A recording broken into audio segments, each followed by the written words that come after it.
The AFC East for the first time this millennium will not have Tom Brady in it, and what a division this will be in 2020. The Patriots have several defensive players opting out and signed Cam Newton in the process of this offseason. The Jets have Sam Darnold as their quarterback as he enters his third year, and the Bills have Josh Allen as their quarterback enters his third year. This division consists of a lot of good players, from Byron Jones to Stephon Diggs to Stephon Gilmore. For all of these stars, including the reigning Defensive Player of the Year award winner in Gilmore, there are going to be breakout players, and that's what we're going to discuss in today's video. This is the 8th of 8 divisions for the breakout player videos, so as usual, before we get started, make sure to like the video and subscribe to the channel, as all support is very much appreciated. Now let's begin. And we start today's video with Bills running back Devin Singletary. Devin averaged over 5 yards per run in 2019 and will receive more carries this year. It's that simple. He only had 151 carries last year and just 29 receptions, but with what he provided for the Bills, which by the way was nearly 1,000 yards of offense, will translate to more attempts this year and more targets out of the backfield. While Frank Gore left for the Jets, the Bills drafted running back Zach Moss in the 3rd round, and while that could be a thorn in Singletary's side production-wise, I think with what he provided in 2019 will certainly give him the chances he's earned. He played in just 12 games, and the Bills were 8-4 in those games he played, and not surprisingly, when he carried the ball 20 or more times last year, they were 3-0. Singletary's opportunities shouldn't have been taken by Gore as much as they were last year, but that's fine, because heading into 2020, Devin is underrated and will produce when his number is called, and when the weather gets cold in Buffalo in late November and December, they will want to run the ball more. Him and Moss, no matter how strong Josh Allen's arm is, the colder the temperature gets, the more they will run the football. Singletary should have at minimum 10 to 12 carries in every game, and 100% will be a breakout player in 2020. He had a solid 2019 in what I would say was a limiting or restricting role, and really couldn't break out and unleash his full potential in his rookie year. With a year under his belt, consistently running the ball in the cold months in Buffalo, and increased opportunity, Singletary will break out in 2020. Now to discuss Dolphins quarterback Tua Tagovailoa. Tua will be starting from day one, and he has solid, but not great, weapons around him. He will be throwing to players like Devontae Parker, Mike Gesicki, Albert Wilson, and Matt Breida out of the backfield. He will also be tested a lot in his rookie season, as the Dolphins will play the reigning Defensive Player of the Year in Stephon Gilmore, twice of course, and the Bills, who finished second to only New England in points given up in 2019. Now, saying that, I think Tua can realistically lead the Dolphins to a minimum 6-win season, as they improved a lot this offseason, and not just through the draft, as they acquired a lot of free agents as well. Tua can break out, as he was a Joe Burrow historic season, and being injury free of course, from being a solidified top 2 or 3 pick in the 2020 draft. Some people have the tendency to forget how good of a prospect Tua was because of how great Joe was, but there were a lot of Drew Brees comparisons for the Alabama quarterback. He is going to succeed at the NFL level, and it's just a matter of how long it takes him to adjust, and of course whether or not he can stay healthy. For the sake of this video, we of course assume he stays healthy. In his final 2 years at Alabama, he threw 76 touchdowns to just 9 interceptions, and his completion percentage was right around 70%. Now, accuracy is a trait that quarterbacks simply have or do not have, and because we know Tua has this, and at the young age of 22, he's going to do well. As for 2020, I think he can throw around 21 to 23 touchdown passes, keep the Dolphins competitive, and be in serious contention for the Rookie of the Year award. And next is Patriots wide receiver N'Keal Harry.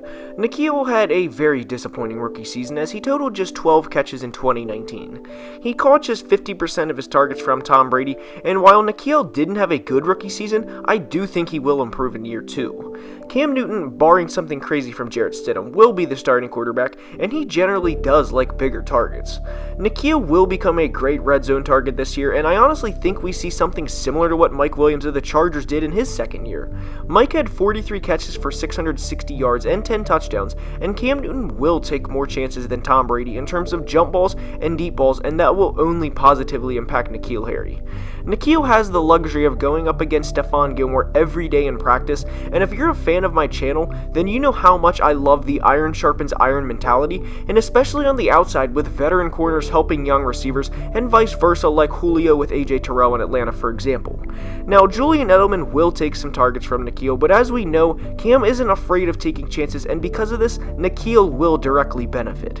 I would imagine he draws the number 2 corner every time the Patriots play, so I can't imagine Trey White lines up against him, or Byron Jones for that matter. Kelvin Benjamin had 73 catches for over 1,000 yards as a rookie back in 2014 with the Panthers, and I do think Nakia will be better this year than Kelvin was over the course of his career. He is in a great position to break out this year and will receive a lot of favorable matchups in 2020. And next is Marcus Maye, a safety of the New York Jets, for a few reasons. Maye is in a great position to break out because the voice of the Jets, or distraction if you want to look at it that way, has been dealt to the Seahawks for multiple first-round picks. Because of this, Maye can step up and flourish in the Jets defense, and while he won't be the player Jamal will, he can be an above-average starter in his own right.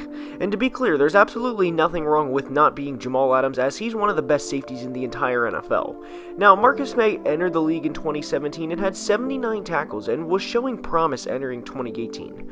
However, he missed 10 games and just wasn't the same player in 2018, but last year he had 65 tackles, a career-high 7 pass deflections, and an interception. The Jets will probably lose a lot of games in 2020, or at least it looks that way now, and because of this, Maye could put up some very good tackling numbers from the safety position. I think it's fair to say he won't have the sack numbers Jamal did, but he can be a great player in his own rights. He watched the way Jamal prepared over the last few years, and I also think it's fair to say some of the Jets players, not necessarily Marcus Maye though, got tired of his antics. Anyways, Maye was a second-round pick in 2017 and is now in a contract year. Players generally tend to perform in those contract years, and I think Marcus will not be an exception to this. He will break out in 2020. And we wrap today's video with one of my favorite players from the 2019 draft class, and it's Bills defensive lineman Ed Oliver. Oliver had 5 sacks and 8 quarterback hits in 2019 and looks to be a promising young player. The Bills as a whole look to be very much on the rise, as they have young players in Josh Allen, Trey White, and Tremaine Edmonds, but Oliver is the player selected for today's video. He was consistently double and triple teamed at the University of Houston, but this is the year in the NFL he can break out. He had a 3-game span in 2019 where he had 4 sacks and a forced fumble, and while he can't do that for a whole season as that would translate to over 21 sacks, he can be a dominant defensive tackle at just the age of 22.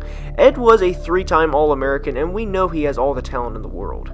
Having a corner like Trey White will allow Ed a bit of extra time to get to the quarterback, which will increase both his pressures and his quarterback hits. Likewise, Ed's success will help Trey too, as he will force quarterbacks into uncomfortable throws, which will generally cause lower completion percentages and, as Trey did last year, lead the league in interceptions. We saw Trey break out last year, and while he was a great player and will continue to be one, he won't be the only Bill, on defense at least, that will be a Pro Bowler in 2020. And with that being said, that's all I have for today's video. I hope you enjoyed. If you did, please like the video and subscribe to the channel. Believe me guys, I appreciate all the support. Again, thanks for watching and have a great day. If you ever have a video suggestion, let me know. Now have a great day.